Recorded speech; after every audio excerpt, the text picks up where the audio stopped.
o'clock. It's now time for the Morning Watch. Listeners to Love 101 FM are advised that the views and opinions expressed in this program are not necessarily those of Love 101 FM.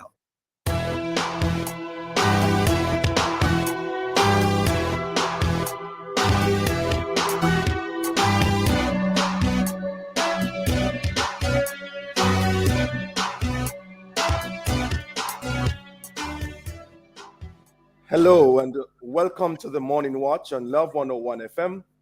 I'm your host, Dylan Toussaint. A special welcome to our listeners on love101.org. And if you're overseas and on the move, U.S. listeners can access us at 712-832-8001. And if you're in the UK, 0330-332-6541. Or join us via the Love 101 FM app that can be downloaded from the Google Play Store or the Apple Store. You can also join us on Love 101 Facebook and YouTube Live.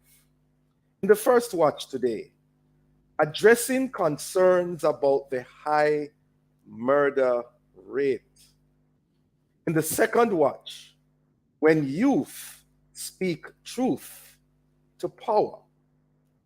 For our social media question, we ask, what is your solution to the rise in the murder rate in Jamaica? Share your responses on our Love 101 FM Facebook page and YouTube channel, and also on WhatsApp 876-997-3125 using the hashtag The Morning Watch. We'll share your responses later on in the program, but before all of that, here's I quote. While the sweet fundamental things such as love and duty, work and rest, and living close to nature. Laura Ingalls Wilder. That's I quote. Okay. Good morning, Roshane. Good morning, Dr. Toussaint. How are you doing, my brother? I am doing great, I'm giving God thanks. Yes. Was I hearing you correctly yesterday that you're a Calabar old boy? Definitely. Green and black, 61 Red Hills Road, 1912, all the necessary, yes, sir. Here, sir. Yeah, yes. Here, sir. And a Baptist school as well, eh? That's right. That's right. What happened with the football this year with Calabar, though?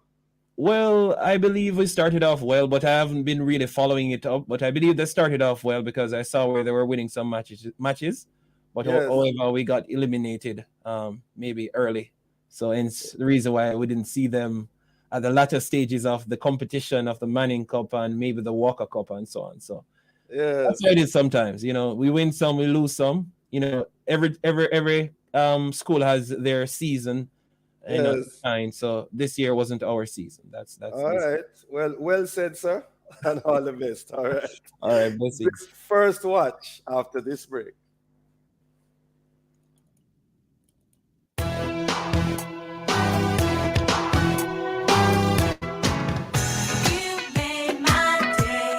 This Friday, February 4, is World Cancer Day under the theme Closing the Cancer Care Gap. Listen from 9 a.m. to 10:30 a.m. and be sure to call in and make your appointment. We will have all the updates and information, reminders, and a few giveaways for mammograms and pap smears for those who are truly in need. Our broadcast is sponsored by Jamaica Cancer Society to eliminate cancer as a major health problem in Jamaica. Guardian Life, live secure, live easy.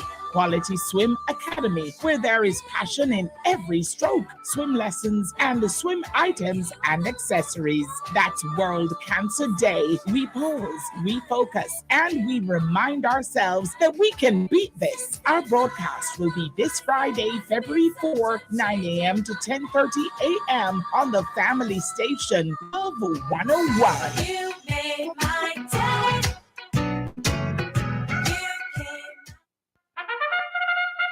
Digicel, the winner's circle for the second year running. This time walking away with the award for Jamaica's fastest mobile network, best mobile coverage and fastest home fiber internet. There you have it, ladies and gentlemen, Digicel. Didn't catch that? It's just the truth. Digicel is the fastest LTE and home fiber internet in Jamaica, giving coverage and speeds you can rely on over and over again. Digicel, better together.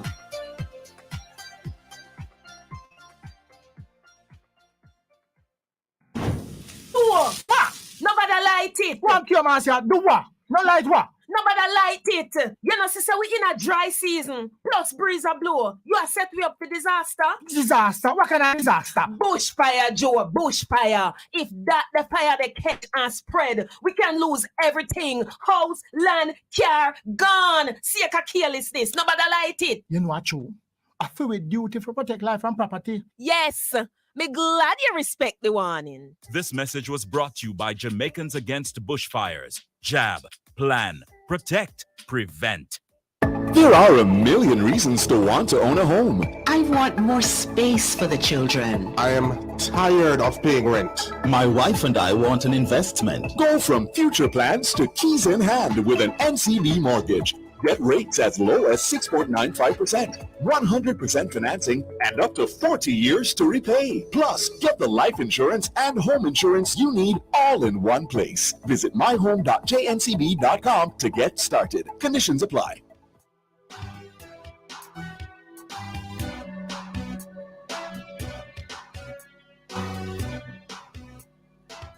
All right, welcome back to the Morning Watch. I'm your host, Dylan Toussaint. Now, imagine a 500% increase in murders in one of our parishes, or even a 200% increase. And no, that's not in Kingston, St. Andrew, nor St. Catherine. Imagine 112 murders being recorded in the first 23 days of the year, right here in Jamaica. And of course, the police commissioner 2 days ago reported that there was a 6% reduction in the murder rate when compared with last year.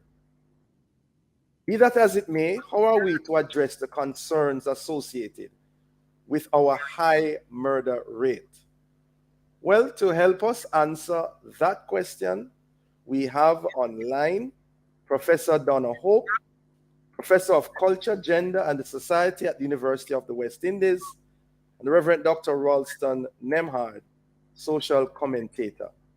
Good morning to you both, and best wishes for 2022. Good morning, gentlemen. Morning, Dr. Toussaint. Morning, Ralston. Good morning, Professor, and good morning to all your listeners. And good to have you both with us. All right. Before we go into the gravamen of our discussion, tell us what are your opening thoughts on the present murder rate in Jamaica, beginning with you, Professor Hope. Well, the murder rate, as you actually opined at the beginning, is really confined to a certain section of the country. So we have a lot of activity, criminal activity, and murders happening in the western section of the country. And so I think we have to disaggregate. Usually when the crime statistics start trending in one particular direction, we have to disaggregate what is underlying causes of that.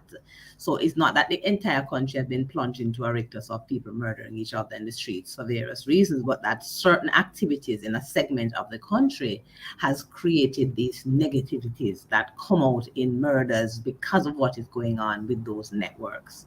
So that is one of the most important things that we also need to put into the mix. All right. Dr. Nemhard, your thoughts, opening thoughts? Yes. One of the interesting things I note about the violent criminality that we have in Jamaica is that it is being perpetrated by just a small segment of the population. I would say 99% or even more, 99.5% of Jamaicans are not murderous criminals. So you have perhaps about 100,000 or probably even as much as 150, if that much, of the population, largely of the youth population that is creating this kind of mayhem. And so the question is, why does a country of almost 3 million people allow just a minute part of his population to be creating that level of fear and mayhem in the country?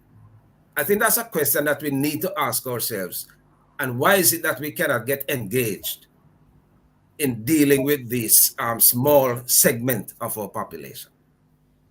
Okay. Well, that's my second question, really. I'd like for both of you to try to disaggregate the whole matter and tell us what do you think are the root causes of it. Professor Hope, what's your take on that?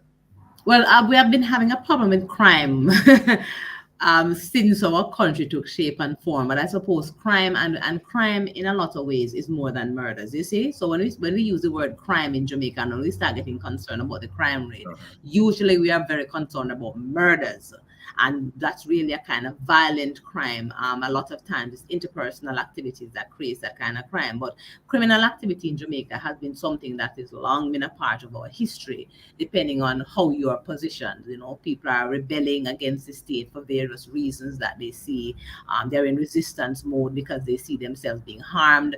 Personally, people like myself lived through the wonderfully turbulent 80s and 90s, like turbulent riots in the streets, motor vehicles burning, fridges burning. My students were introduced again, this group, to Life and Death, Stephanie Black's Life and Death, not just because of the, looking at the economic structures and the challenges we faced on the IMF and World Bank conditionalities and the multi-structural bilateral agencies, but what happened on the ground. A lot of us, people of our age and older, lived through that time. We were traumatized and terrified.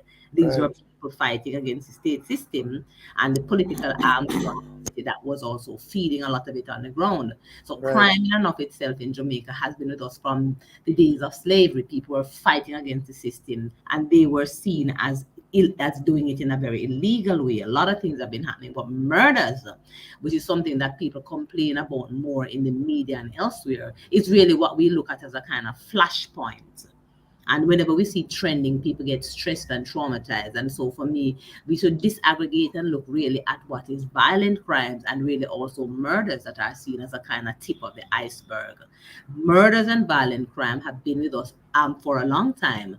They seem to trend more particularly in different directions, whether it's political activity, gang warfare, if we had the extortion, racket, we had all of these things with, for example, in the 80s, we had the cross-border transshipment of cocaine that impacted a lot on our networks here in Jamaica. A lot of young men died, a lot of gang warfare. So again, we have had this it's a recurring decimal in our society, and we have had a lot of research done about it. We don't seem to be able as a country to have the political will to put the solutions that are suggested in place, except the ones that bring the Jamaica Constabulary Force to the forefront.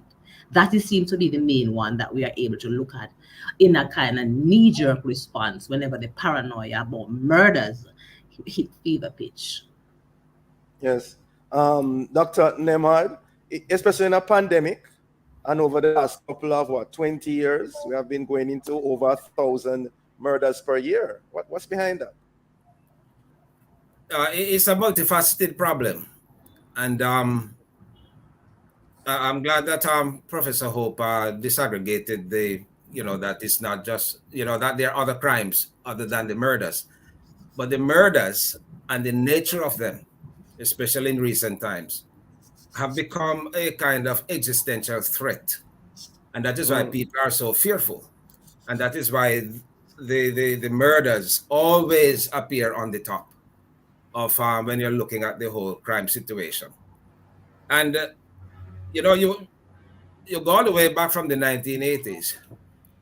And we find a situation where these murders have taken on a more grotesque, the feature,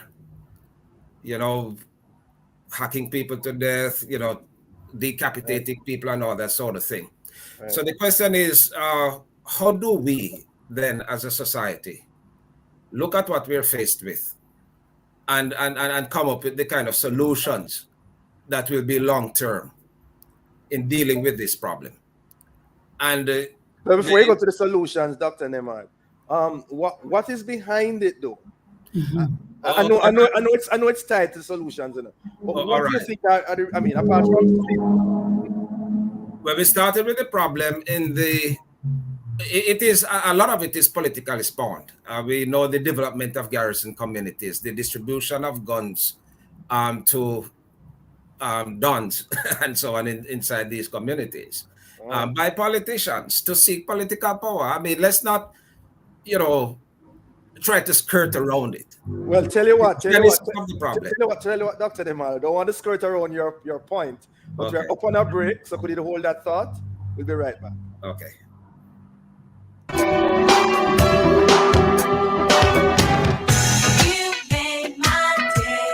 This Friday, February 4, is World Cancer Day under the theme Closing the Cancer Care Gap. Listen from 9 a.m. to 10:30 a.m. and be sure to call in and make your appointment. We will have all the updates and information, reminders, and a few giveaways for mammograms and pap smears for those who are truly in need. Our broadcast is sponsored by Jamaica Cancer Society to eliminate cancer as a major health problem in Jamaica. Guardian Life, live secure, live easy. Quality Swim Academy, where there is passion in every stroke, swim lessons, and swim items and accessories. That's World Cancer Day. We pause, we focus, and we remind ourselves that we can beat this. Our broadcast will be this Friday, February 4, 9 a.m. to 10:30 a.m. on the family station, Love 101. You made my day. Sagicor E-Advantage, bank with ease, as you please, like a breeze, pay no fees, rain or shine, save your time, it's so fine when you bank online. There's a savings account that meets your need for speed and ease. Sagicor Bank E-Advantage, bank electronically, no monthly fees, unlimited, free Sagicor Bank ABM withdrawals, interest on your money. Bank with ease, as you please, like a breeze, pay no fees. Open your account today, Sagicor Bank in your corner. What a good thing to get the third party, brata. Third-party car insurance just got a whole lot better at Key Insurance. Just add Brata to your third-party motor insurance policy and get collision coverage for your vehicle plus protection to the other driver. Request the quote online at keyinsurancejm.com or call 888-CALL-KEY. It's a third-party Brata. Extra protection, extra savings, and extra peace of mind. Conditions apply.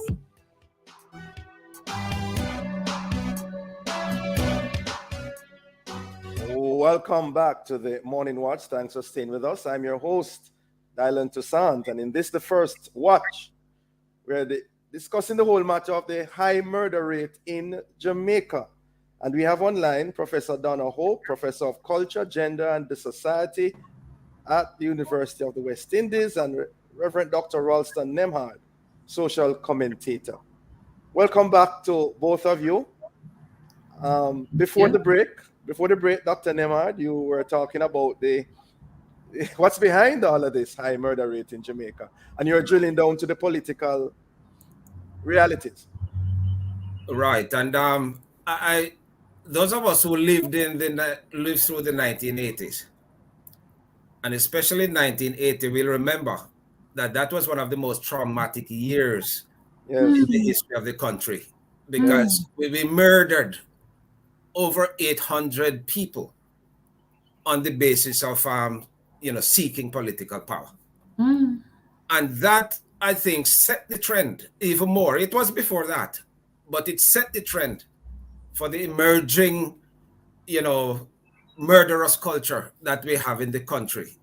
Because what you find happening is that many of these, I will admit that now we do not really have political violence or murders as part of the whole political mix. We have come a far way from that, and I will admit that. But what we have done, because of what obtained, is that these communities have morphed into other forms of, criminality, but with the murder still a part of it. And I think, for example, of what I call the hitman culture that has developed from that. I talk about the extortion rackets that have developed from that. And every single one of those categories have violence as an aspect of how they are perpetrated in the country. So it was spawned, briefly, it was spawned by the whole political culture. And now we are grappling with these inner city communities and wondering, how do we come to terms with all that is happening in these depressed communities? Yes, and I'm sure Professor Hope wants to add to that or respond to it. Yeah, I'd like to respond to it, because beyond the what Carl Stone called the patron clientelist system that created that network, what has really happened in Jamaica and why we have that huge spate of murders out west in parishes like St. James, Trelawney, and these areas, Westmoreland, is what really came out of the Montego Bay Free Zone back earlier in the 90s, the BPOs and that outsourcing to the Montego Bay Free Zone area of the BPO, the processing of a lot of the activities from the US and the networks that came with them. And so after the May 2010 incursion into Tivoli and what broke the backs in a lot of ways of the extortion rackets here in Jamaica, we had a new thing that developed. This new thing comes with a whole heap of money and a whole heap of enforcement, and this is a different level. Lots of money, US dollars. We call it two different things. There's the lotto scamming and there's the credit card scamming. Let me say this. The term on the ground in Jamaica today, you call it the chopper them. What that mean? What that mean? The chopper them, you chop money. So it's money, cutting money. So when you're making money illegally in that way, whether it's the lotto scamming or the credit card scamming, which are related but different. Lotto scamming, of course, is the one where you tell people they have won something and you use the phone networks and the credit card scamming, where they actually go into people's accounts and steal money. Those things have brought, we saw it happening in Montego Bay first and then spreading outwards to other parishes and places in the West, all the way even to Clarendon. Young men and women using the networks of technology to create huge portions of illegal wealth. And many of the enforcers, this is why Kingston and St. Andrew and these places are so calm. This is not where the nexus of it is. And the enforcement on the ground, Dr. Toussaint, where things go wrong. You see people being murdered in rural areas, or what you think are rural areas, no longer rural. But Prof, yes. Prof, sorry to cut you, but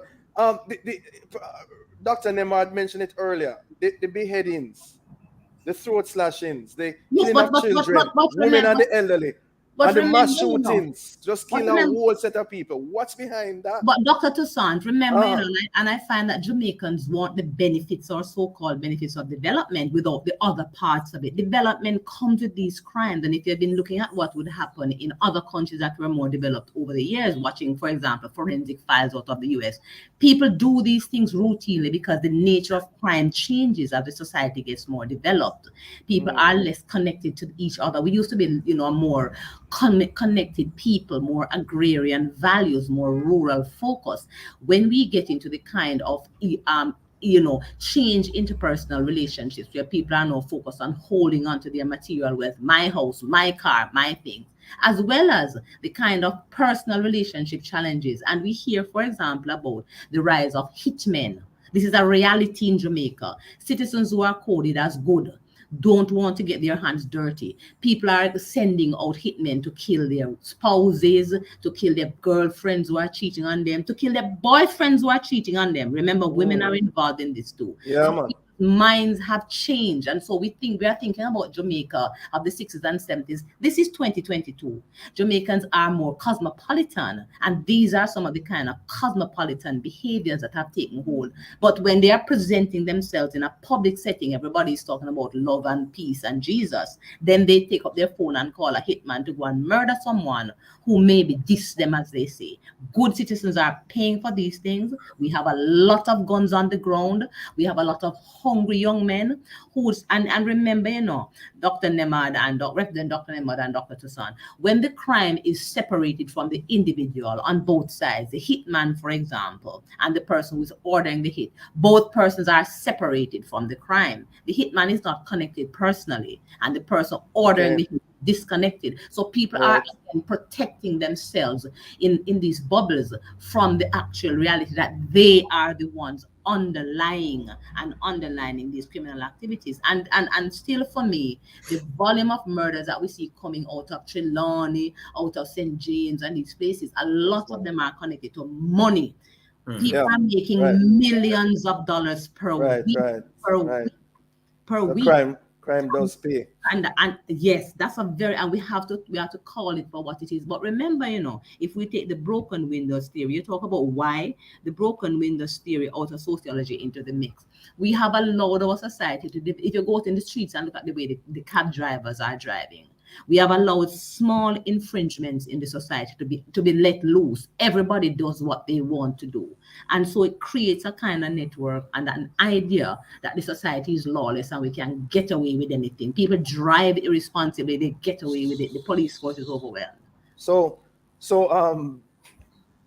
Nemard, solutions. You wanted to go there from earlier on. What do we do as a nation? Do we call upon the Minister of National Security and the Commissioner of Police to be changed?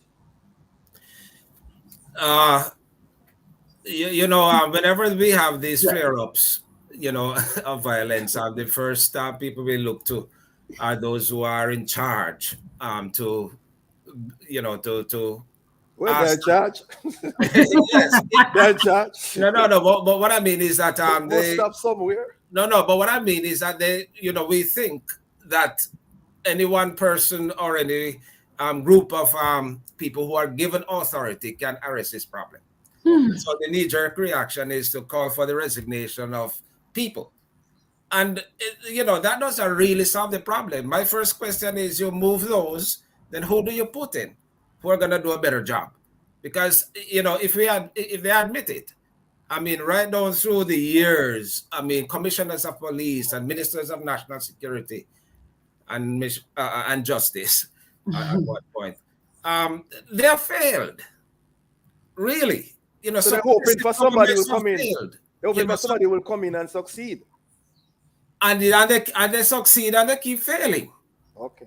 And so the country is not in a better place because you remove somebody and put somebody else in. So the question is, how do we really, as a nation, because this has to be a community problem, This is a community problem.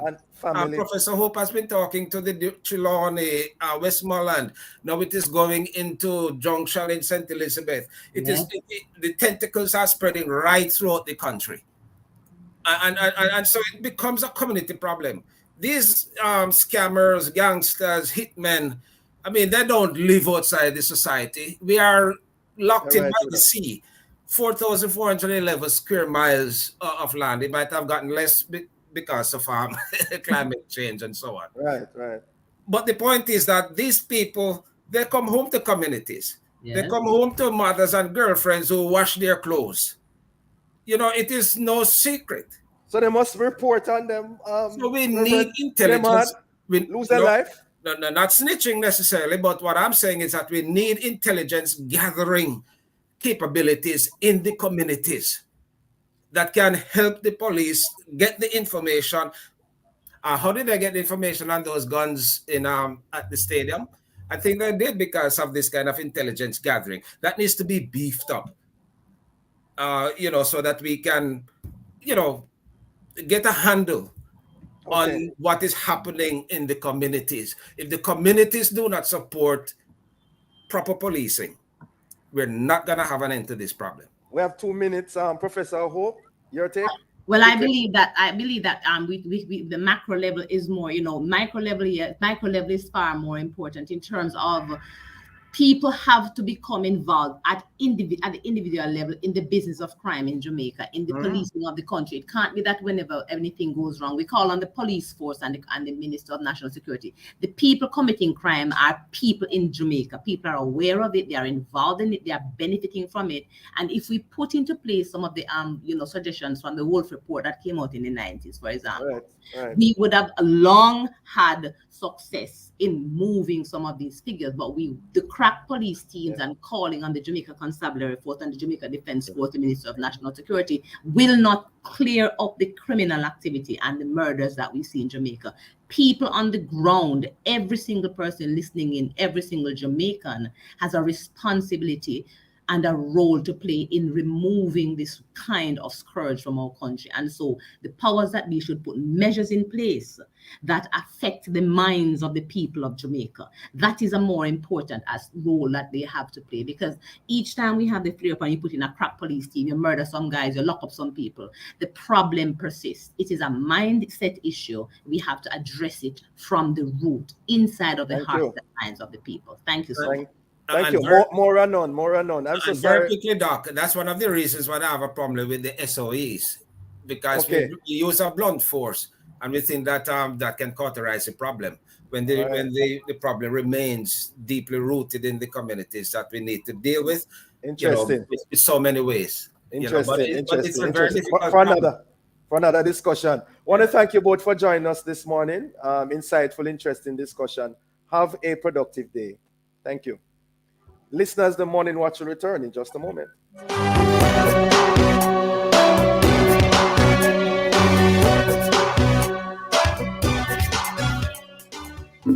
Now with no processing fees and no down payment, it's time to open the door to your own sweet home. The time by JN Bank is 7:31 right here on Love 101.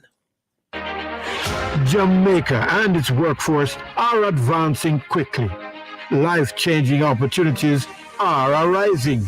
You need training and support.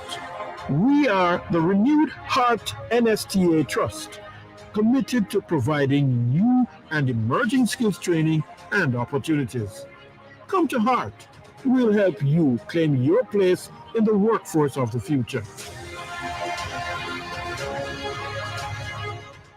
Hello. Hello? Goodbye. Goodbye? What are you doing? I'm saying hello to peace of mind and goodbye to worry. Oh, I'd like to say that too. Well, with Guardian Life's new Ultimate Provider, you can secure your medical expenses in the event of critical illness ahead of time and benefit from their investment portfolio too. Wow, so it's hello peace of mind and goodbye worry with Guardian Life's new Ultimate Provider. For more information, contact 888-367-5433 or talk to one of our representatives. Guardian Life. Live secure. Live easy. From generation to generation, Jamaicans have depended on JN Bank to make the pride and joy of providing a safe place for their families possible. Now, with no processing fees and no down payment mortgage options, you can open the door to your own sweet home, a legacy to hand to your next generation.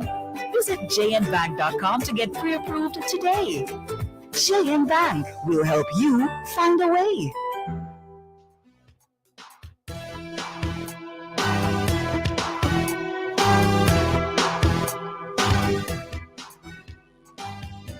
Welcome back to the Morning Watch. I'm your host, Dylan Toussaint.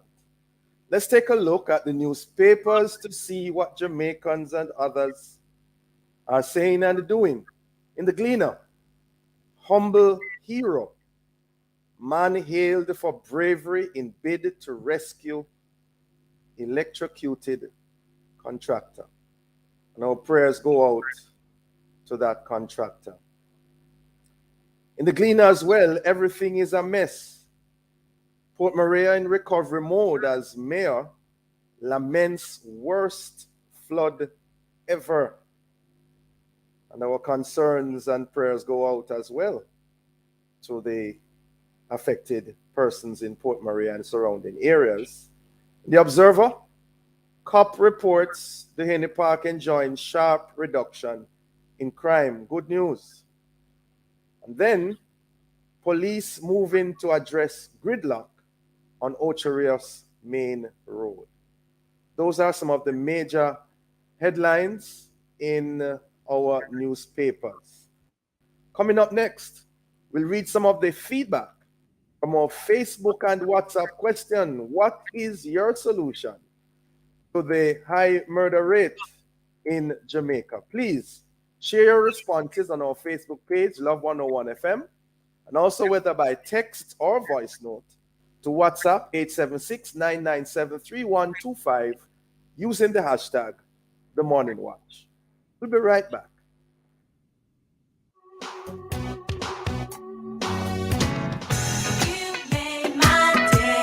This Friday, February 4, is World Cancer Day under the theme Closing the Cancer Care Gap. Listen from 9 a.m. to 10:30 a.m. and be sure to call in and make your appointment. We will have all the updates and information, reminders, and a few giveaways for mammograms and pap smears for those who are truly in need. Our broadcast is sponsored by Jamaica Cancer Society to eliminate cancer as a major health problem in Jamaica. Guardian Life, live secure, live easy.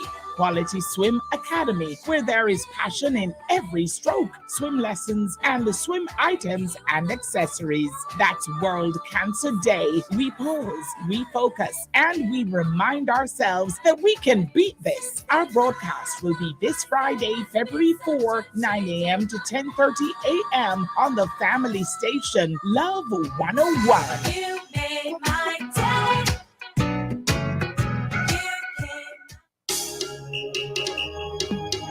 Are you ready for another exciting show inside Alive 1 to 5 this Throwback Thursday, February 3? Oh, yeah. Join us for another time to recollect and reconnect. Stick around for Pearl Blast at 2 o'clock. More fire, more power. 2:15 inside Pieces of the Past. We bring you our history lesson series part 1. The Jamaica healer and war heroine. Guess who? Then at 3 p.m., we go proverbially speaking, biblical proverbs. And don't miss your opportunity to make your input. All this and more will come your way inside Alive 1 p.m. to 5 p.m. this Throwback Thursday with me, Sarah, and the Chirpy One on the family station, ranking number 4 on the extensive local radio landscape and number 1 in gospel. Love 101.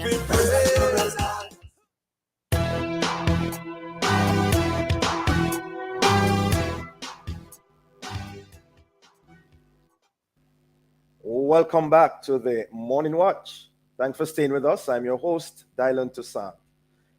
Let's join Roshane for a look at how our Facebook and WhatsApp friends answered today's question, which is, what is your solution to the rise in the murder rate? Roshane? All right, let's start with this voice note from my brother here. Here we go. So answering the Morning Watch question, solution for murder rate in Jamaica is going to be the change of hearts by the people on a whole. Have to be a change of heart. All other plans and schemes put in place will not work if the heart of the people don't change. And that change needs to be one that is affected and effected by the Holy Spirit. That's the only way we're going to tackle this thing. Anything else outside of that is going to fail. All right. Another one says surveillance cameras over every town, inner city, and have a special office to monitor it. So that's basically my friend over there in Montego Bay. And also this person here says mentoring our boys in schools and churches, internet access in the nook and cranny of Jamaica and fit all areas with CCTV cameras and surveillance cameras, prayer and fasting from the true heart, true Christian leaders indeed, and in truth, biblical history shows that when kings and leaders of Israel trusted God, the land prospered and was peaceful. So that's basically it for WhatsApp. Okay, thank you very much for those responses. And of course, we are emphasizing what was said with the first response in regards to the whole spiritual aspect. All right, the heart of men, women, boys, and girls need to be converted, to change, to repent. All right, thank you very much. As we go into the second watch, on Monday of this week, youth parliamentarians took center stage in Garden House as they spoke on current and specific issues affecting the overall well-being of our nation. In so doing, they ostensibly spoke truth to power and once again brought to the fore some major concerns. Now, who are these youth parliamentarians? How did they come about? What did they really hope to achieve last Monday? Well, to answer these and other related questions, we have joining us two youth parliamentarians who made their presentations on Monday. We're talking about Carol Thorpe and Deshaun Cook. Good morning to you both. Congratulations on your appointments. Good morning and thank you. All right, I'm seeing Carol. Deshaun, are you with us? Okay, Deshaun isn't here apparently. Oh, is that okay? Deshaun is not with us as yet. All right, we hope to be joined by Deshaun soon. How are you doing, Carol? I'm well. I'm tired, but I'm well. Yeah, I gather you have been busy. Yeah, I've been very busy. Yeah, okay. All right. Until Deshaun comes on. Tell us a little bit about yourself, Carol. Who is Well, Carol? that's a loaded question. I am a 12th grade student at the St. Andrew High School for Girls. I am what I consider a girly girl advocate, which means I love everything that has to do with being like a girly girl, but I also am very passionate about social issues as well as just life in general. I attend Edgewater Baptist Church, which you're the pastor of, so I was like, no surprise there. No surprise. Absolutely no surprise. But I think I'm a pretty like outgoing person, very passionate, very talkative, and I just enjoy life with all life has to offer. I love to read. Love to read. Okay, great. The National Youth Parliament of Jamaica. What is it really, and why did you choose to become involved in it?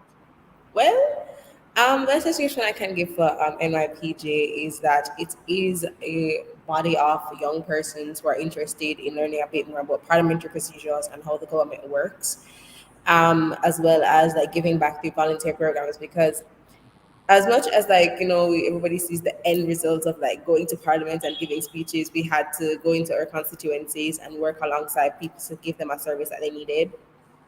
So for me, I did a mental health workshop for the youth of Waterford, Edgewater, Independent City, and two other communities. Forgive me. You did a what? A workshop, you said? A mental health workshop. What's that? What's that about? Tell us about that. So mental health workshop is basically, as the name would suggest, a workshop surrounding mental health, explaining what depression is, what anxiety is, how to cope with it, how to prevent it, how to actually just navigate, through it, because it can be very debilitating, especially for young persons who are not aware of like how that can take and the different forms it can take and how it can like really mess with their mind and like their work ethic. I just think over the past, well, I can now say 2 years, the COVID pandemic has really affected us in so many ways. And we've looked at it as financially and emotionally, but we haven't taken the time to look at it really from a mental perspective when it really and truly has wrecked and wreaked havoc in a way a lot of persons were not able to understand. And I believe that through that workshop, I was able to get a lot more young people in the mindset and the mind frame of understanding what truly encompasses their mental health. Now, why I joined NYPJ? Very good question that I don't have a very clear answer for. I don't like politics. I remember when I mentioned that to the advisors on Saturday, they were like, "What? Then why are you here?" I said, "Genuinely, I can't explain that." I just remember finding out about it in like 2020. And I looked up the application form, it was closed. So as soon as January 2021 came, I was like, okay, here it is. And I dived in and I applied because one part of the application form asked what youth issues or what social issues are you interested in speaking about. And domestic violence and child abuse was actually one of the ones that I had selected. So to find out it was one of the topics to speak about in Parliament, I was very excited. Right. Yeah. So is it that persons they're expecting persons who are involved in the program to be more concerned about political issues from that perspective, or I thought it would have been more general than that? I think they wanted us to be more concerned about youth issues, not necessarily politics. Right. Because as much as we speak in Parliament, it's now up to the ministers and the governors to really listen to what we have to say and to take it into account. It isn't like a guarantee of like, okay, what I said in Parliament, people are going to listen, people are going to apply it.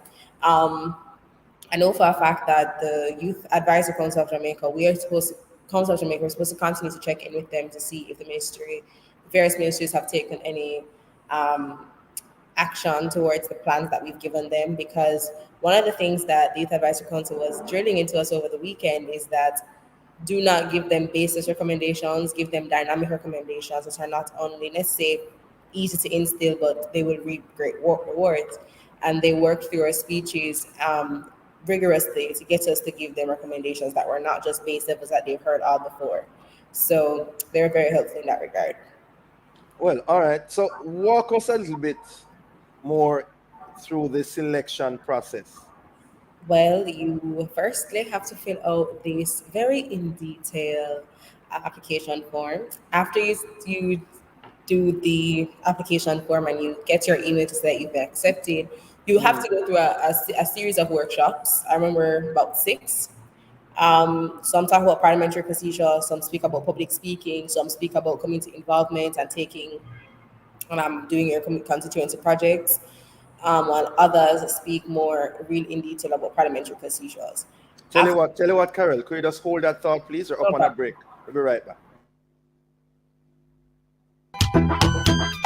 Sometimes the things that tear us apart are the ones that unite us and bring us closer together.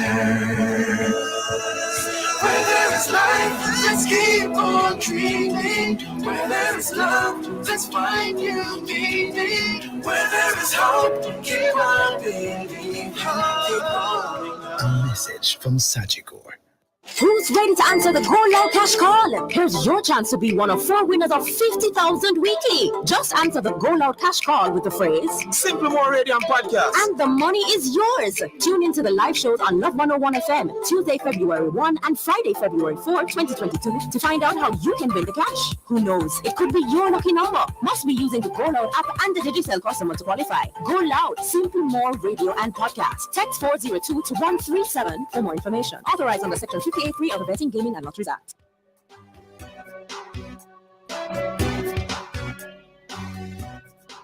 Welcome back to the Morning Watch. Thanks for staying with us. I'm your host, Dylan Toussaint, and in this, the second half of the second watch, we continue to discuss the whole matter of youth speaking truth to power.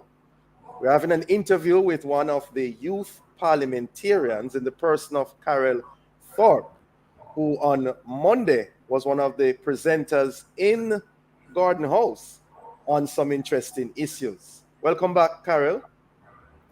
Hi, I'm back.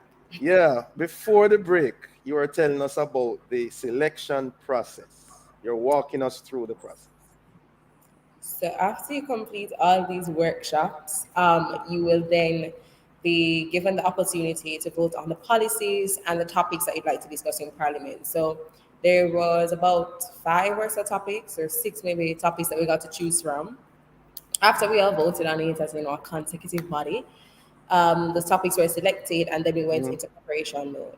We had to give our presentations or speech presentations that were supposed to be 5 minutes. Mine, of course, was over the time, all the time. And after we had to give them to a panel of persons. After you gave your speech to the panel of persons, you were selected out of about 30 people, because only 30 people could go to Parliament due to COVID. So they gave us 30. Then we were supposed to have a residential training in November. However, that was postponed until January.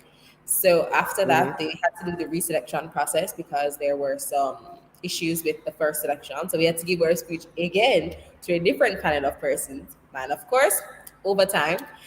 And then over the weekend, we had some major drilling because we arrived at the hotel like 10 o'clock in the morning. And from 10 o'clock up until about 4 a.m., we were working on speeches. Wow. And so that's the first day. So you spend the first day at the hotel working through your speech, getting it down, deciding who is opposition and government. The council assigned them to us, so we had no choice. Working out who is. So you were where? Were you assigned to which? I was assigned as the opposition member dealing with the Ministry of Justice. Did that have anything to do with where you live, or is just how it works? No, I just think they looked at the names and went government, opposition, government, opposition. Like I don't think there was any like okay into it. Okay. So After Saturday, Sunday we went to the House of Parliament, the Houses of Parliament, and we sat down and we did a full run through all the procedural rules and getting everything down packed. Um, then we returned back, so we returned to the hotel, and it was speech prep all the way through. Then Monday morning, we all woke up, we all got ready, and just we were all pretty excited, as tired as we were, because we were really exhausted.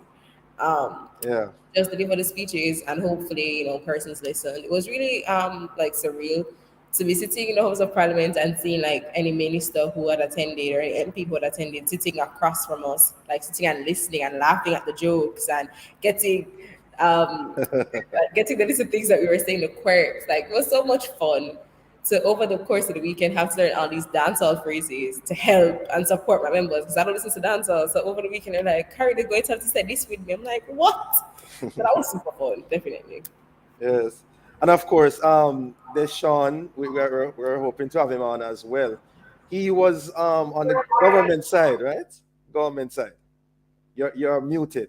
You're He muted. was on the government side. Right. Okay. Now, your presentation. Tell us about your presentation on Monday. What was your topic, your focus, your objective? For me, my topic was crime and violence, the effect of the work from home on domestic violence and child abuse. Now, I am very passionate about that, like just by myself.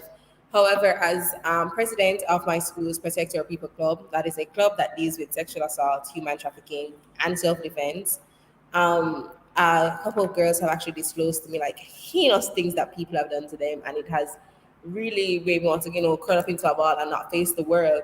However, the harsh reality is that lots of these girls, lots of these children have to get up each morning and parade through the world as if the world is as if the world is their oyster and that nothing bad will ever happen to them. So Right. I'm very passionate about that in my own regard. So choosing that topic was very easy. I think somebody who goes to a very affluent high school, most persons would have expected me to speak on education, but it was not my flair, it was not my passion. And I believe that when you're doing something that is this important, you should choose something that not only you're passionate about, but you actually care about, so that when you are giving your presentation, you're doing your speech, you're actually connecting with the words that you're saying and you're not just saying them to for saying them sake. Right. So remind us of your topic again. The effect of work from home on domestic violence and child abuse. All right. So give us a synopsis of what you said. Well, I think the biggest synopsis is that over 10,000 cases of child abuse were reported in 2020, and this was stated by Mrs. Rosalie Gage Gray, Chief Executive Officer of the Child Protection and Family Services Agency. I think it's really important that we try and educate parents on the effects of domestic violence as well as the effects of child abuse so that they can prevent it, they can protect their children. Because, as I stated, danger is not always a stranger. Um, Additionally, I think it's really important that we not only educate our parents and our adults, we educate the youth and children on the importance and the root cause of domestic violence, which is just a general lack of care and the effect and just disrespect in terms of for women and children. Because I don't think if you could say you respect a woman or you respect a girl, that you're gonna go out and deliberately try and harm her. The 7 victims that I mentioned in my speech, I personally felt it was very disheartening for me to hear what had happened to them, especially Canis Jackson, who is an old Andrews girl. So that felt like another stab in the chest um, to hear what had happened to her, especially since she was in Portmore. I live in Portmore, and it didn't happen too far from where I live. So it was very disheartening. I wanted to remind Jamaica and anybody who listened about the tragedies of those 7 persons, because it shouldn't have been a 7-day wonder. They should have gotten the proper care and their trials and whatever they need to do to find Right. these culprits. They should have gotten that. They deserve that.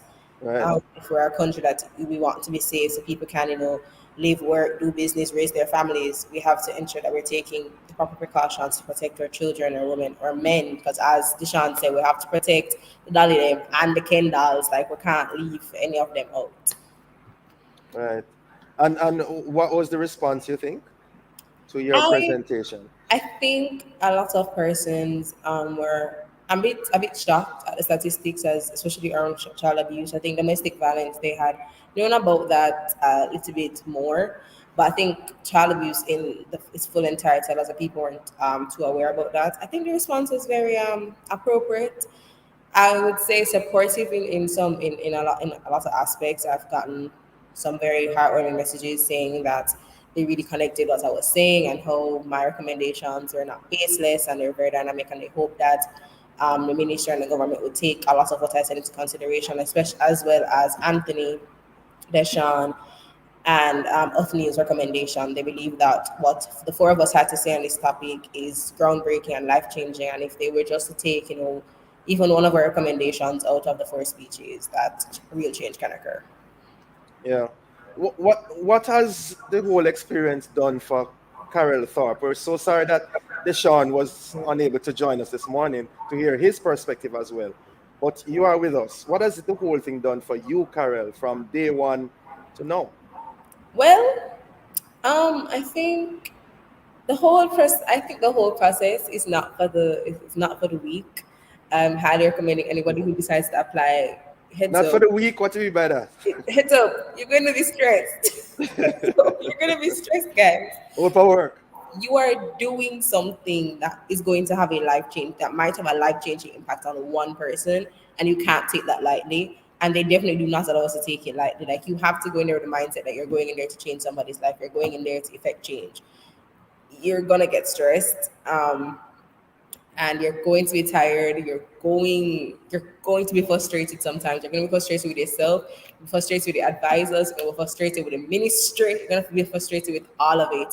But when you remind yourself of why you decided to embark on this journey, you're going to be very glad that you did. I think for me, how it's changed me, I think it's definitely opened my eyes to that. You might not just be talking to a girl, you might be talking to a victim, you might not be just talking to a victim, you might be talking to somebody who is in a generational cycle. Personally, for me, I think the benefits, or the benefit that it has had, is definitely people knowing who I am. I think that's one of the main benefits of it. And as somebody who is looking for a summer internship, that proves to be very beneficial for me. So that, when I mention my name and they go Google it to find me, they see that nice article, that nice Observer article pop up.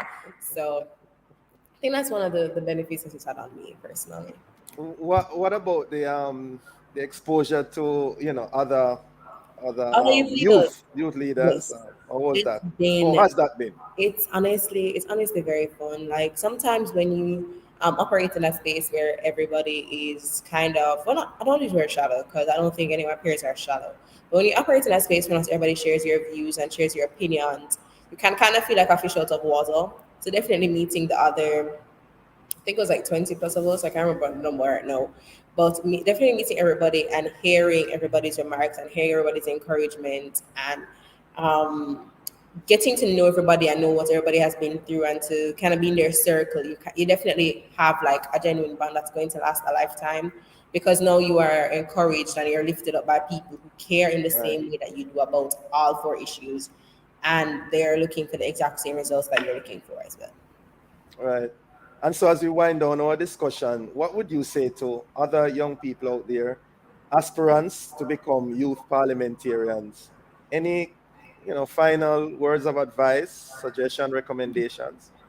I think definitely my closing words would be just go for it. Do not, in any way, shape, or form, doubt yourself, don't doubt your abilities, don't doubt the talent that you have, because you might not be a public speaker.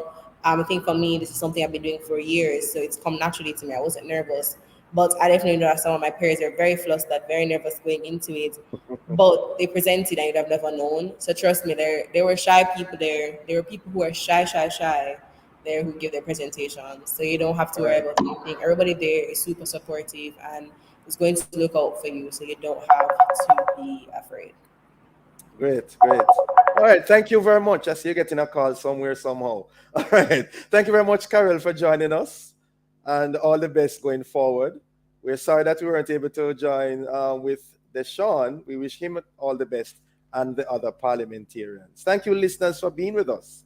For information or to get copies of this program, call our production department at 876-968-9596 You can, of course, listen to the Morning Watch on our Love 101 app. This has been the Morning Watch, of course. Thanks to our producer, Miss Kathy Gale, and our guests, please join Stokely Marshall, Mr. Stokely Marshall, next week as he continues to look at the issues of the day. I am Dylan Toussaint, definitely reminding you to be purposeful, to be faithful, to be thankful, and to be watchful as I hand you back to Love in the Morning with the one and only Roshane Douglas. All right, so thank you so much, Dr. Toussaint, Have a good weekend when it comes, Roshane. For a great show. Blessings. All the best to you now, and looking forward to connecting with you in 2 weeks' time. All right? Bless you, my brother. All right, all the best. This is Love